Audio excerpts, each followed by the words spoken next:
नमस्कार, doctor Nikalje. MGM हॉस्पिटलमध्ये मी अतिशय क्षेत्रविभागात तज्ज्ञ म्हणून काम करतो आहे. अतिशय खेदाने मला हे निवेदन द्यावं लागतं आहे. एक छोटी 13 वर्षाची मुलगी जी अतिशय गंभीर होती डेंग्यूच्या आजाराने.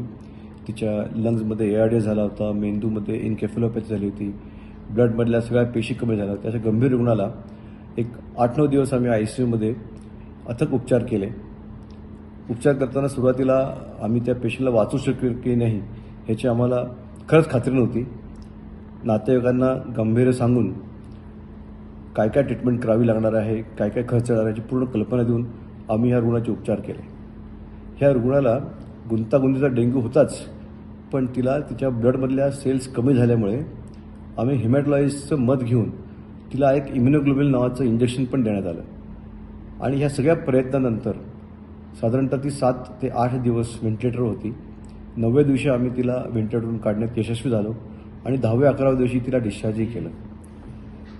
आम्ही जेव्हा ICUमध्ये रुग्णाला ॲडमिट करतो त्याच दिवशी प्राथमिक ट्रीटमेंट सुरू केल्यानंतर नातेवाईकांना पूर्ण कल्पना दिली जाते की आजार किती गंभीर आहे, त्या आजारासाठी आपल्याला काय काय उपचार करावे लागतील आणि त्याला अंदाजे खर्च किती येईल. ह्या अदिती सरकटे ह्या पेशंटच्या रुग्णाच्या नातेवाईकांना ह्याची रोज कल्पना डॉक्टरांकडनं आणि प्रशासनाकडनं दिलेली गेलेली होती.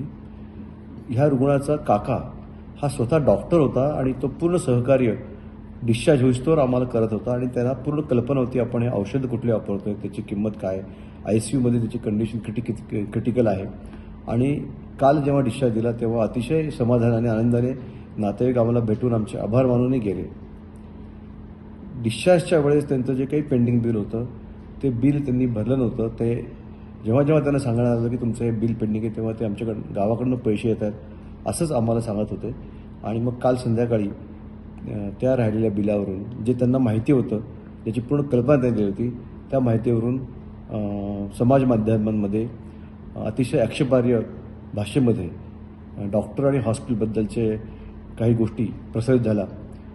अशा पद्धतीने डॉक्टरांवर आणि हॉस्पिटल प्रशासनावर दबाव आणला आणि ट्रीटमेंट करण्यामध्ये जर डॉक्टरांना जर दबावाखाली काम करावं लागलं तर मला वाटतं समाजाच्या दृष्टीने आपण गंभीरपणे विचार करायची आवश्यकता आहे की आपण नेमकं काय अपेक्षित आहे आपल्याला.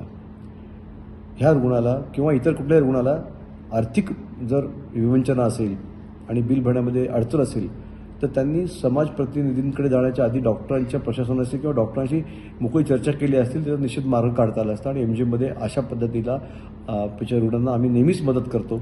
त्यांना कुठल्या ना कुठल्या पद्धतीने आम्ही मदत करतो, त्यांचे बिल कमी करतो, त्यांना डिस्काउंट देतो, त्यांना काही योजनेचा लाभ देतो. आणि सहसा पैशाच्या किंवा बिलाच्या संदर्भात कुठल्याही पेशंटची ट्रीटमेंट ही टाळली जात नाही, हे मी अतिशय खात्रीने सांगू शकतो. आणि आनंद वाटतो की एवढी गंभीर छोटी मुलगी 13 वर्षाची मुलगी आज ठणठणीत बरी करून आम्ही घरी पाठवू शकलो, ह्याच्यात आम्हाला आनंद आहे. आणि हे आमचं काम आम्ही निरंतरपणे करत राहू, ह्याच्याबद्दल मी आणि प्रशासन आम्हाला नेहमीच अशा पद्धतीने सहकार्य करतं. आणि पैशासाठी आम्ही कधीच ट्रीटमेंट थांबवत नाही. हा पेशंट डिस्चार्ज झाल्यानंतर उरलेल्या बिलासाठी अशा पद्धतीचं जर पॅटर्न तयार झाला तर हे आपल्यासाठी काही चांगलं लक्षण नाही आहे आपल्या समाजाच्या आरोग्यासाठी, असं मला एक डॉक्टर म्हणून वाटतं.